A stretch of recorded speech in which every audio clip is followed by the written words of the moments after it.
vì số bao nhiêu này bạn cái này trong miền cần lịch 7 bạn thiếtចំនួន 3 បាទញីញីដែលអាចឲ្យបុតធីតារបស់លោកអ្នកសរសេរអក្សរដៃបានស្អាតជឿអត់បាទបាទអញ្ចឹងកលឿននេះគឺល្អមែនទែនសម្រាប់ឪពុកម្ដាយឬក៏អាណាព្យាបាលដែលចង់ឲ្យបុតធីតារបស់លោកអ្នកសរសេរអក្សរដៃបានស្អាតណាកលឿនទី1បាទទី1គឺត្រូវជ្រើសរើសទម្រង់អក្សរដែលស្អាតបាទមិនថាពីប្រភពណាក៏ដោយបាទជ្រើសរើសទម្រង់អក្សរដែលស្អាតដែលយើងគិតថាស្រឡាញ់ហើយចង់ឲ្យកូនរបស់យើងសរសេរតាមនោះបាទយកមកបាទត្រូវមានគំរូឲ្យគាត់សិនបាទបានគាត់ហាត់សរសេរទៅបានទី2បាទលើកទឹកចិត្តឲ្យគាត់សរសេររាល់ថ្ងៃបាទហាត់សរសេររាល់ថ្ងៃកុំធុញកុំបោះបង់បាទ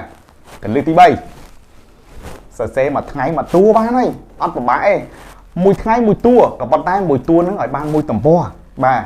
ហើយមួយទំព័រហ្នឹងទៀតសោតសរសេរតតែស្អាតបាទបើថ្ងៃហ្នឹងសរសេរអត់តស្អាតទេអត់តពេញចិត្តខ្លួនឯងទេសរសេរតតែស្អាតបាទចាំលោតទៅតួទី2បាទ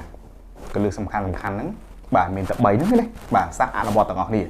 បំណងល្អពីស្លាបផ្កា